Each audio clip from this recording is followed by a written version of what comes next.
நமஸ்காரம். திருக்குறள் அறத்துப்பால் நீத்தார் பெருமை குறள் எண் 22.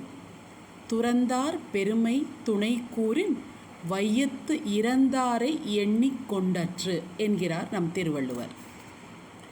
இப்போ வர்ற குறள் எல்லாத்துலேயுமே நீத்தார் பெருமை, அதாவது ஐம்புலன்களையும் நல்ல வழிகளுக்கு டைவர்ட் பண்ணி வாழ்கிற மக்களுடைய பெருமைகளை பற்றி சொல்லி கொண்டு வருகிறார்.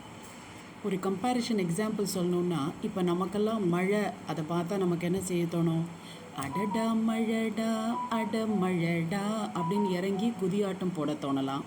இல்லைன்னா அந்த மழையில் உட்காந்து நல்ல ஸ்வீட்டாக பஜ்ஜியோ காரமோ நல்ல காரசாரமாக சுவைத்து சாப்பிட தோணலாம். நமக்கெல்லாம் நம்மளுடைய புலன்களுடைய ஆசை நமக்குள்ளே இருந்து அப்படியே இதை செய் அதை செய் அப்படின்னு டைவர்ட் பண்ணி நாம் அதனால் சாட்டிஸ்ஃபேக்ஷனும் ஒரு திருப்தியும் அடைகிறோம். ஆனால் இந்த நீத்தார் இவர்கள்லாம் இந்த மாதிரி ஆட்கள்லாம் என்ன செய்வாங்கன்னா, ஐம்புலன்களை அடக்கிறதுனா கண்ட்ரோல் பண்ணுறது கிடையாது, அதை நல்வழிப்படுத்துறது. அவர் மழையை நல்லா ரசிப்பார், அந்த மண் வாசனையை ரசிப்பார். மழை துளி அப்படியே டக்குன்னு கீழே விழுங்கும்போது அது எப்படி பபுளாகி ஸ்ப்ரிங்காகி அதில் வெளியில் வர்றது, அந்த வாசனை, அந்த உணர்வுகள், அந்த ஸ்மரிசங்கள் இதெல்லாம் தான் இவங்க பிரெயினுக்கு போய் இன்னும் ஆக்டிவேஷன் தரும். இப்பேற்பட்ட துறவிகளின் பெருமை சொல்லில் அடங்காது என்கிறார் நம் திருவள்ளுவர்.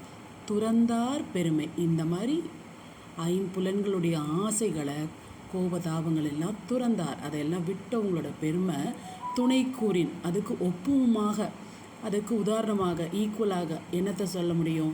வையத்து இறந்தாரை எண்ணிக்கொண்டற்று. இந்த பூலத்தில் வந்து செத்து போனவங்க, இறந்து போனவங்களை நம்மளால் எண்ணி கண்டுபிடிக்க முடியுமா? எத்தனை பேர் இறந்தார்கள் அப்படிங்கிற நம்ம ஸ்டாட்டிஸ்டிக்கு எங்கேயுமே கிடைக்காது. அந்த மாதிரி இவர்களுடைய பெருமையை சொல்லில் அடங்காது அப்படிங்கிறார் நம் திருவள்ளுவர். இதில் நமக்கு ஒரு கேள்வி வருது, ஏன் இறந்தாரைன்னு சொல்லணும்? நம்ம இருக்கிறவங்கள சொல்லலாம் இல்லையா, வாழ்கிறவங்கள ஏன் சொல்லலை அப்படின்னு யோசிச்சா என்ன தோணுதுன்னா, இந்த உலகத்தில் வர்றவங்க எல்லாமே நிச்சயமாக ஒரு நாள் இருக்க தான் போகிறோம். அப்போ அந்த இருக்க போகிறோங்கிறனால இருக்கிற காலத்தில் நம்ம நல்லதை செய்வோம், நல்ல 4 பேரை வாழ வச்சு 4 பேருக்கு சந்தோஷத்தை கொடுப்போம் அப்படிங்கிற எண்ணம் நமக்கு வரணும். இறப்பு என்பது உறுதி அப்படிங்கிறதே நமக்கு நினைவில் நிறுத்த வேண்டும் என்பதற்காகத்தான் இவ்வாறு கூறுகிறாரோ என்னவோ.